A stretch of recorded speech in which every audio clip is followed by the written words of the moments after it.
Hi welcome to வீட்டு சமையல். இப்போ நம்ம நாட்டு மீன் குழம்பு வீட்டில் இருக்க பொருளை வச்சு சிம்பிளாக எப்படி செய்யறதுன்னு பார்க்கலாம். அதுக்கு நமக்கு தேவையான முக்கியமான பொருள் நாட்டு மீன். இது எல்லாமே தூண்டில் போட்டு பிரித்த மீன்.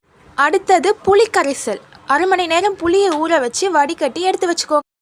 சமைக்கிறதுக்கு தேவையான பாத்திரத்தை ரெடி பண்ணிக்கோங்க. வெங்காயம் தக்காளி கட் பண்ணி வச்சுக்கோங்க. பூண்டு நசுக்கி வச்சுக்கோங்க. பாத்திரம் சூடேறினதும் எண்ணெய் ஊற்றி எண்ணெய் காஞ்சதும் நசுக்கி வச்ச பூண்டை அது கூட சேர்த்துடலாம். அப்புறமா 1 ஸ்பூன் வெந்தயம் சேர்த்துக்கலாம். வெந்தயமும் பூண்டும் எண்ணெயில் பொரிஞ்சதும் வெங்காயம் சேர்த்துக்கலாம். வெங்காயமும் கருவேப்பிலையும் சேர்த்து நல்லா வதக்குங்க. வெங்காயம் நல்லா கலர் மாறுற வரைக்கும் நல்லா வதங்கணும். வெங்காயம் நல்லா வதங்கினா தான் சமையல் நல்லாயிருக்கும். இது ரொம்ப சிம்பிளான டிஷ். வீட்டில் இருக்க பொருளை வச்சு சிம்பிளாக எப்படி மீன் குழம்பு வைக்கிறதுன்னு பார்க்கலாம். இது நாட்டு மீன், உங்களுக்காகவே தூண்டில் போட்டு பிடிச்ச மீன்.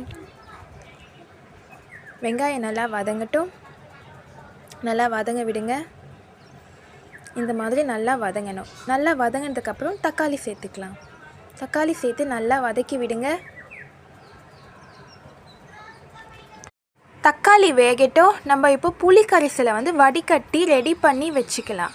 மீன் கொஞ்சன்றதால நான் கொஞ்சமான புளி எடுத்து வச்சுருக்கேன். தக்காளி நல்லா வதங்கிடுச்சு. அதை நல்லா மசிச்சு விட்டுக்கோங்க. தக்காளி நல்லா மசிஞ்சதுக்கப்புறம் நம்ம புளி கரைசலை சேர்த்துக்கலாம். புளி நல்லா வடிகட்டி சேர்த்துக்கோங்க. இந்த மாதிரி சேர்த்ததுக்கப்புறம் நமக்கு தேவையான அளவு காரம், தேவையான அளவு உப்பு சேர்த்துக்கலாம். காரம் அதிகமாக வேணுன்றவங்க பச்சை மிளகாயை கூட சேர்த்துக்கலாம். காரம் உப்பு சேர்த்ததுக்கப்புறம் அடுத்தது என்ன, நல்லா மிக்ஸ் பண்ணி விடுங்க. குழம்பு நல்லா கொதிக்கட்டும். குழம்பு நல்லா கொதித்ததுக்கப்புறம் லாஸ்ட்டு ஒரு 2-3 மினிட்ஸ்க்கு முன்னாடி தான் நம்ம மீன் சேர்க்கணும். நல்லா கொதிக்கட்டும். இங்கே பாருங்கள், குழம்பு நல்லா கொதிக்குது.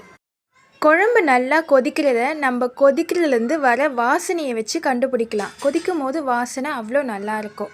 குழம்பு நல்லா ரெடியானதுக்கப்புறம் நம்ம மீன் சேர்த்துக்கலாம். ஸ்டவ்வை ஸ்லோவாக வச்சுட்டு மீன் சேர்த்துக்கோங்க. இது நாட்டு மீன். மீன் சேர்த்ததுக்கப்புறம் குழம்பு நல்லா கொதிச்சா மீன் புண்டு போயிடும். அதனால் ஸ்லோவாக வச்சுக்கோங்க. ஒரு 2-3 மினிட்ஸில் மீன் வெந்துருச்சா பார்த்துட்டு ஸ்டவ்வை ஆஃப் பண்ணிக்கோங்க.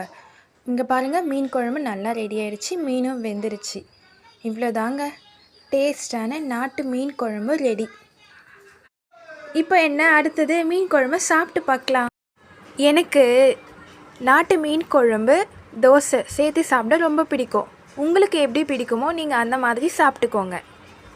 மறக்காமல் லைக் பண்ணுங்கள், சப்ஸ்கிரைப் பண்ணுங்கள், பெல் பட்டனை ப்ரெஸ் பண்ணுங்கள்.